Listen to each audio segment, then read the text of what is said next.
Ini tiga serem Pak. Kita kalau udah hidup kemudian ngelakuin tiga ini, Allah na'udzubillah min dzalik. Boro-boro tobat, serem. Selama kita masih bersih dari tiga ini, bersyukur kepada Allah Subhanahu wa ta'ala. Kalau belum ngelakuin, jangan sampai ngelakuin. Jaga diri kita, jaga anak-anak kita, jaga keluarga kita. Rasulullah.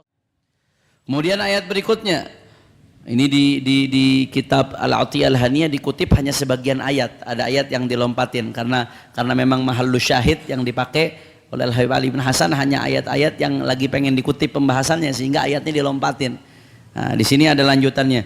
Walladzina la yad'una ma'allahi ilahan akhar wa la yaqtuluna an-nafsa allati harramallahu illa bil haqq wa la yaznun wa man yaf'al dzalika yalqa athama. Sampai situ ayat itu.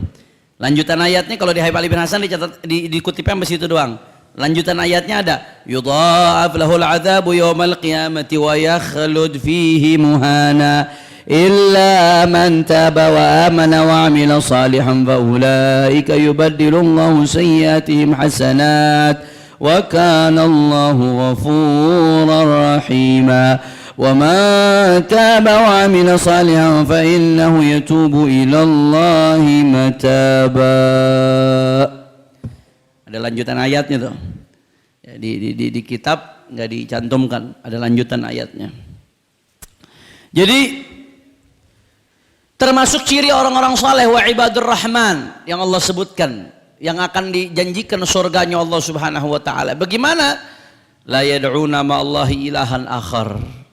Ya, mereka enggak menyekutukan Allah Subhanahu wa taala. Wala yaqtuluna an-nafsa allati harramallahu illa bil haqq. Tidak menumpahkan darah yang diharamkan oleh Allah Subhanahu wa taala illa bil haqq, kecuali dengan cara yang benar, cara yang diizinkan oleh Allah. Seperti jihad fisabilillah, seperti yang terjadi di saudara-saudara kita di Palestina, mereka bunuh itu penjajah Israel, tentara-tentaranya. Itu namanya qatlun nafas bil haq. Itu namanya ngebunuh dengan alasan yang dibenarkan oleh syariat. Nah, hamba Allah yang soleh ini dia tidak membunuh kecuali dengan alasan yang dibenarkan oleh syariat. Wala yaznun, dan mereka tidak berzina. Waman yaf'al dzalika yalqa asama. Karena siapa yang ngelakuin itu tiga tuh, yang ngelakuin tiga hal tadi, yang ngelakuin syirik, menyekutukan Allah, kemudian yang kedua membunuh tanpa alasan yang dibenarkan syariat, yang ketiga zina, yang ngelakuin tiga tadi, wa man yaf'al dzalika yalqa asama, siapa yang melakukan itu dia akan yalqa asama, ketemu asam. Asam ini nanti kita akan jelaskan, ulama tafsir beda-beda menafsirkan asam. Ada yang mengatakan asam itu wadin fi jahannam, itu nama lembah di neraka. Ada lembah di neraka namanya asam. Asam ini khusus tempat buat ngadab orang-orang yang tadi syirik, menyekutukan Allah, kemudian dia membunuh orang tanpa alasan yang dibenarkan syariat. Kemudian yang ketiga zina. Ini mereka bertiga masuk ke tempat di neraka namanya asam. Jadi ada satu blok di neraka khusus buat ngadab golongan ini. Faman yaf'al dzalika yalqa asama. Nah, tiga ini termasuk ciri orang-orang saleh. Nggak ngelakuin tiga ini, makanya Nabi SAW, ini tiga serem Pak. Kita kalau udah hidup kemudian ngelakuin tiga ini, Allah na'udzubillah min dzalik. Boro-boro tobat, serem. Selama kita masih bersih dari tiga ini, bersyukur kepada Allah Subhanahu wa ta'ala. Kalau belum ngelakuin, jangan sampai ngelakuin. Jaga diri kita, jaga anak-anak kita, jaga keluarga kita. Rasulullah SAW pernah ditanya sama sahabat, hadis riwayat Imam Ahmad, dikutip oleh Ibn Katsir. Su'ila Rasulullah sallallahu alaihi wasallam, Rasulullah ditanya, ayu dzambi akbar? Ya Rasulullah, dosa paling gede apa ya Rasulullah? Rasulullah ditanya tuh. Kata Rasulullah yang pertama, anta ja'ala lillahi niddan wa huwa khalaqak. Engkau menjadikan bagi Allah sekutu. Padahal Allah yang menciptakan kamu, tapi engkau menjadikan bagi Allah sekutu. Kau nganggap ada Tuhan selain, itu dosa paling gede itu. Kemudian Rasulullah tanya lagi, summa ayu, kemudian dosa apa lagi yang besar ya Rasulullah? Kata Rasulullah, antaktula waladaka khasyata an yat'ama ma'ak. Kata Nabi Muhammad, kata Rasulullah, Dosa terbesar yang kedua, kamu bunuh anakmu karena takut ngambil rezekimu. A'udzubillah min dzalik. Hati-hati. Ngebunuh anak itu termasuk aborsi. Aborsi itu khususnya anak yang udah ditiup ruhnya. Kalau yang belum ditiup ruhnya, dia ada beda pendapat ulama, tapi tetap haram, nggak boleh. Tapi apakah termasuk bunuh atau bukan, itu bukan pembahasan kita sekarang. Tapi kalau yang udah ditiup ruhnya khususnya aborsi, itu termasuk ngebunuh anak.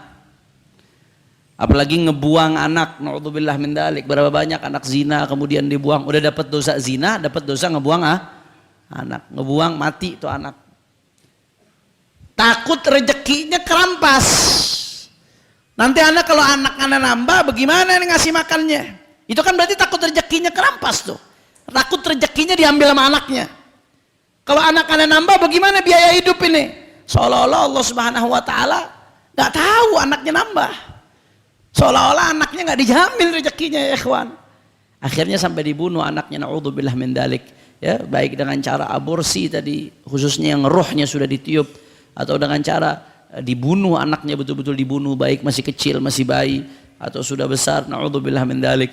Itu termasuk dosa yang Nabi ditanya, dosa apa yang paling besar ya Rasulullah? Kamu bunuh anakmu karena takut ngambil rezeki kamu. Padahal makin banyak anak, banyak rezeki. Itu tuh bener tuh, itu teori nggak main-main. Itu teori banyak anak banyak rezeki.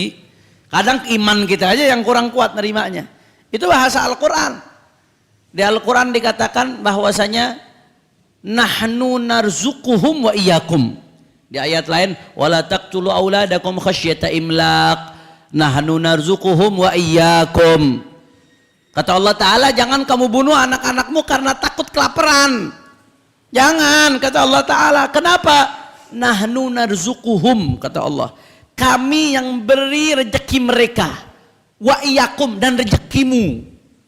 Yang disebutin rezeki anak dulu, rezeki kita dulu? Anak dulu. Nahnu narzuquhum wa iyyakum.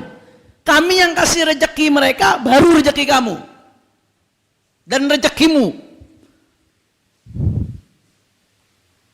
Artinya apa? Rezeki anakmu itu ditulis oleh Allah. Makanya orang dulu tuh ngomong banyak anak banyak rezeki. Benar. Kadang-kadang nih kita, bedanya kita sama orang dulu Pak Bu, iman kita kurang, tawakal kita kurang, penyakit tuh. Padahal kalau dihitung-hitungan sama orang dulu, waduh, orang dulu hidupnya berkah. Saya punya kakek Habib Ahmadun Al-Attas, Allah yarhamuh. Mungkin saya pernah cerita kali di sini. Kakek saya tuh Habib Ahmadun punya istri dua. Pertama jiddati nenek saya Syarifah Nur binti Ahmad Al-Attas. Yang kedua Syarifah Fatimah Al-Haddad. Dari dua anak, dari dua bini ini anaknya total 19. Anaknya 19. Dari bini pertama, dari nenek saya 10 anaknya, dari bini kedua 9. Kakek saya kerjanya apa? Pengusaha? Bukan. Narik mikrolet. Zaman dulu. Itu juga bukan nggak serius-serius banget, di rumah sore udah di rumah udah ngeteh. Narik mikrolet. So, pernah sekali kerja di hotel, itu bukan jabatan manajer tinggi, bukan, nggak bantu-bantu. Jabatan-jabatan yang teknis yang di bawah, yang gajinya nggak seberapa. Bayangin, kerja mikrolet, oplet, kerja di hotel jadi di bawah-bawah doang, jabatan bawah, bini 2, anak 19. Kira-kira kalau hitung-hitungan masuk apa kagak tuh? Nggak sampai di situ. Ini sekarang nih, yang pakai program, ya cukup 2 anak. Pakai program begitu yang sekarang nih orang. Kerjanya gajinya jelas, punya jabatan. Segitunya apa? Rumah masih ngontrak. Ada yang rumah masih nyicil. Ya kan? Udah gitu segitunya dapat bantuan warisan dari orang tua. Ini kakek saya, kerja nggak seberapa, bini 2, anak 19, ninggalin warisan. Warisannya belum lama baru dijual, itu sampai cucu keempat dapat. Itu namanya berkah. Begitu dijual tuh sampai cucu yang keempat dapat. Kecipratan. Saya mau tanya nih, ini yang begini-begini nih kalau secara hitung-hitungan masuk apa kagak nih? Hitung-hitungan kita nih, hitung-hitungan orang sekarang. Orang sekarang udah banyak aturan teori ekonomi ini, teori ekonomi itu. Cicilan banyak, utang banyak akhirnya. Boro-boro mati ninggalin warisan, ninggalin utang nih ya. Masalahnya apa? Tawakalnya kurang, imannya kurang, zikirnya kurang, ketakutan. Mudah-mudahan Allah kasih kita iman kuat, tawakal kuat, rezeki berkah insyaallah. Amin ya rabbal alamin. Nah, Rasulullah tadi ditanya, ya Rasulullah, dosa apa yang paling besar ya Rasulullah? Tadi yang pertama syirik, yang kedua ngebunuh anak. Walaupun dosa ngebunuh secara umum itu besar sekali, Anda udah sering jelasin berkali-kali di sini. Tsumma ayyu, kemudian apa lagi ya Rasulullah? Yang ketiga, dosa yang paling besar, antuzani halilata jarik. Kamu berzina dengan istri tetanggamu. Na'udzubillah min dzalik. Zina aja tuh udah besar banget. Tapi zina dengan istri tetangga jauh lebih besar. Karena kenapa? Karena unsur khianatnya lebih dahsyat. Ini tetangga yang dianggap sebagai orang yang bakal ngebantu, yang disuruh saling tolong menolong, disuruh saling menghargai, malah dikhianatin, istri tetangga dizinain. Allahu Akbar. Itu dosa yang terbesar setelah ngebunuh anak sendiri ya ikhwan. Na'udzubillah min. Makanya jangan dengerin teori-teori setan. Kadang-kadang ada teori-teori setan apa? Rumput tetangga selalu kelihatan lebih hijau. Itu teori-teori setan tuh. Ngelihat bini sendiri kelihatannya biasa aja, giliran bini tetangga udah melotot aja bawaannya. Rumput tetangga terlihat lebih hijau, itu teori setan. Iya Bu ya? Ah, ibu-ibu kenceng suaranya. Rumput tetangga selalu kelihatan lebih hijau. Itu setan. Setan itu ya yuzayyinu lakum. Setan itu akan menghias bagi kita amalan-amalan yang haram. Giliran yang halal sama setan dibikin kita bosen, dibisikin sama bini sendiri dibikin bosen. Ya bininya juga mesti tahu diri, jangan mau kondangan dandan segala macam eyeshadow apa segala macam dipakai. Giliran di rumah pakai apa daster udah gitu bolong. Udah daster bolong pakai peniti, laki begitu meluk ketusuk lagi. Bini juga mesti tahu diri, mesti depan suami. Tapi di sisi lain emang setan Bu, setan itu bakal ngegoda. Setan bakal ngegoda suami, bagaimana caranya bini sendiri di mata suami jelek aja. Betul nggak Bu? Betul. Curhat ibu-ibu. Sebaliknya suami juga begitu Bu. Ibu ngelihat laki bawaannya udah biasa aja, bawaannya udah kebek aja lakinya.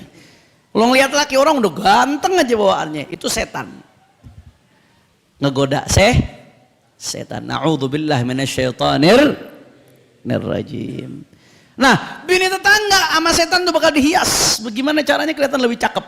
Bini orang kelihatan lebih cakep. Itu setan tuh kerjaannya. Setan itu yang haram akan dibikin indah.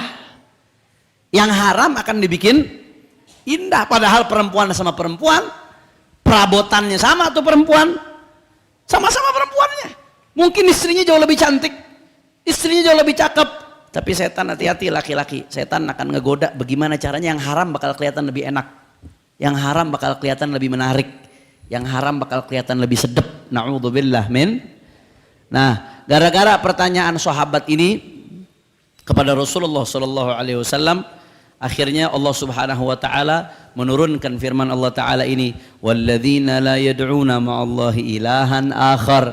Tadi kan Nabi ditanya tentang dosa paling besar apa? Yang pertama syirik, yang kedua membunuh, yang ketiga adalah zina. Rasulullah begitu ditanya itu, Allah langsung menurunkan firman Allah Ta'ala membenarkan jawaban baginda Nabi besar Muhammad sallallahu alaihi wasallam, walladzina la yad'una ma'allahi ilahan akhar wa la yaqtuluna an-nafsa allati harramallahu illa bilhaq wa la yaznun. Dan mereka tidak berzina, tidak syirik, tidak membunuh. Ini ciri-ciri orang soleh, karena dia menghindari dosa-dosa yang paling besar yang sudah dikabarkan oleh baginda Nabi besar Muhammad sallallahu alaihi wasallam. Kira-kira jelas atau tidak? Mudah-mudahan Allah jaga kita dari syirik, Allah jaga iman kita sampai husnul khatimah. Mudah-mudahan Allah jaga kita jangan sampai tangan kita menumpahkan darah yang tidak dihalalkan oleh Allah. Mudah-mudahan Allah jaga kemaluan kita jangan sampai berzina. Allah jaga anak istri kita, keluarga kita, keturunan kita, mudah-mudahan Allah jaga dari zina. Amin ya rabbal Allah. Makanya dalam satu hadis disebutkan ma min dzambin. Nah, dikit lagi nih, kita tutup. Ma min dzambin ba'da syirik a'zam 'inda Allah min nutfatin wada'aha rajulun fi rahimin la yahillu lah. Na'udzubillah min dzalik. Kata Rasulullah dalam sebuah riwayat yang dikutip oleh Ibn Katsir, tidak ada dosa. Ibn Katsir ini ahli hadis, ahli riwayat. Jadi kalau periwayatan yang diriwayatkan oleh Ibn Katsir udah enak kita memverifikasinya. Ibn Katsir meriwayatkan ma min dzambin, kata Rasulullah, nggak ada dosa ba'da syirik, setelah syirik, a'zam, yang lebih besar indallah, bagi Allah, min nutfatin, dari benih, wada'aha rajulun fi rahimin la yahillu lahu, benih yang diletakkan oleh seseorang di rahim yang tidak dihalalkan untuknya. Setelah syirik nggak ada dosa yang lebih besar dari meletakkan benih di rahim yang tidak dihalalkan olehnya. Maksudnya setelah syirik nggak ada dosa yang lebih besar dari zina. Dan hati-hati, na'udzubillah min dzalik. Ulama menyebutkan zina biasanya kontan. Na'udzubillah. Zina itu biasanya kontan. Azabnya di dunia sebelum di akhirat. Di antara azab terbesar zina itu apa? Orang yang berzina, na'udzubillah min dzalik, kalau dia nggak betul-betul tobat kepada Allah, minta ampun kepada Allah Subhanahu wa taala, ya, zina itu akan terjadi pada perempuan-perempuan dia. Mungkin pada istrinya, mungkin pada anaknya, mungkin pada saudarinya. Ifu an nisa'in nas ta'ifu nisa'ukum. Jagalah diri kalian dari perempuan orang, maka Allah akan jaga perempuan-perempuan kalian. Maka ulama menyebutkan, kalau kita nggak jaga diri dari perempuan orang, biasanya perempuan kita terperosok. Perempuan di sini maksudnya na'udzubillah min dzalik, bisa istri, bisa anak, bisa saudara. Termasuk balasan orang yang berzina di dunia, dia akan melihat zina itu pada orang-orang di sekitarnya. Makanya kalau ada orang yang mau zina, sedahsyat apapun syahwat yang sedang dialami, sedahsyat apapun itu, maka ingat bagaimana kalau ini terjadi pada anak perempuan kita. Bagaimana ini terjadi pada saudara perempuan kita. Perempuan yang mau kamu zinahi, dia anak bagi seseorang. Sama seperti anak perempuanmu, anak bagi dirimu. Perempuan yang mau kamu zinahi itu adalah saudara perempuan bagi orang lain. Sebagaimana kamu nggak mau saudara perempuanmu diperlakukan seperti itu. Maka kalau mau berzina, mikir dulu 1000 kali. Mikir dulu 1000 kali, wahai laki-laki. Maka kalau seseorang yang bisa menahan diri dari zina, di dalam hadis Rasulullah SAW, rajulun, termasuk seseorang yang minas sab'atil ladzina yudhilluhumullah yawma la dhilla illa dhilluh. Orang yang bisa nahan diri dari zina ini, dalam hadis Rasulullah mengatakan, rajulun, seseorang yang berduaan bersama imra'atin, perempuan yang cantik, yang memang dia sukai. Kemudian faqala inni akhafullah. Dia ketika dia udah ada kesempatan buat berzina, udah berduaan sama perempuan yang cantik yang dia suka. Kemudian nggak ada siapa-siapa, orang nggak ada yang lihat, mungkin di hotel, mungkin di luar kota. Ketika udah berduaan, udah nggak ada lagi yang menghalangi antara dia dan perzinahan, udah nggak ada penghalang apapun. Yang ngelihat nggak ada, yang tahu nggak ada, siapapun nggak ada yang tahu.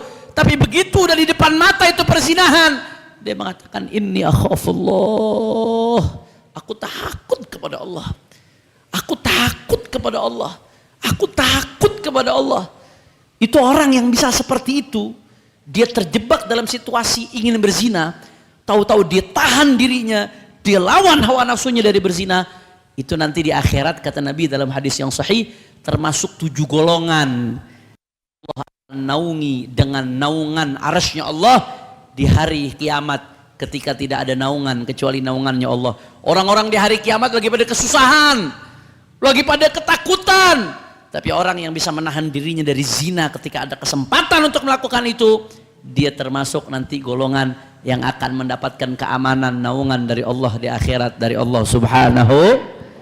Ya Rabb, mudah-mudahan kita termasuk golongan itu ya Allah. Mudah-mudahan anak istri kita termasuk golongan itu ya Allah. Amin ya Rabbal Alamin.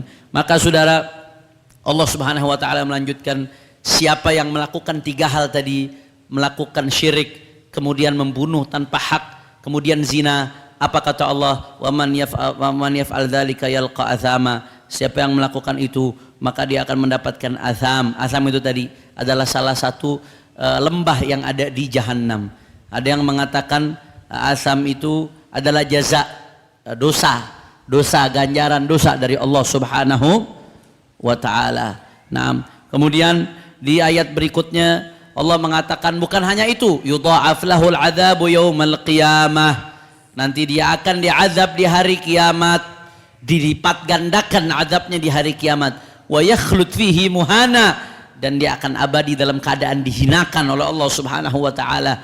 Illa man tab, kecuali yang taubat kepada Allah, wa amana, kemudian dia beriman, wa amila salihan, bukan hanya sekedar taubat tapi taubatnya diikuti dengan amal saleh, faulaika yubaddilullahu sayyiatihim hasanat, mereka akan Allah ganti keburukannya dengan kebaikan. Wa kanallahu ghafurar rahima, Allah Subhanahu wa taala Maha mengampuni dan Maha memberkasih sayang. Wa man taba wa amila salihan, siapa yang bertobat dan beramal saleh, fa innahu yatubu ilallahi mataba, maka dia sungguh benar-benar diterima taubatnya oleh Allah Subhanahu. Ya Rab, mudah-mudahan Allah jaga diri kita. Makanya bentengi diri kita dengan tidak jauh-jauh dari majelis Kalau kita lingkungannya nggak jauh dari majelis taklim, lingkungan majelis ngajak sholawat, ngajak zikir, lingkungan masjid yang selalu ngajak sholat jamaah, begitu pula anak-anak kita, istri kita, insya Allah Allah jaga kita dari yang seperti ini, insya Allah. Tapi kalau lingkungannya makin jauh dari majelis, makin jauh dari orang-orang soleh, dari orang baik, akhirnya nganggap zina biasa, nganggap enteng zina. Bahkan berapa banyak orang-orang sekarang di podcastnya dengan bangga cerita tentang dia berzina, dengan bangga cerita tentang maksiatnya. Kenapa? Karena lingkungannya jauh dari lingkungan yang baik, akhirnya nganggap perbuatan buruk itu biasa. Maka benteng pertama, pastikan jangan salah gaul, diri kita jangan salah lingkungan, anak-anak kita jangan salah sekolah, jangan salah lingkungan, jangan salah gaul, jangan jauh-jauh dari majelis. Insya Allah kita dijaga oleh Allah Subhanahu wa taala. Ini saja yang saya sampaikan, mudah-mudahan yang sedikit ini bermanfaat. Wassalamualaikum warahmatullahi wabarakatuh. Waalaikumsalam warahmatullahi wabarakatuh.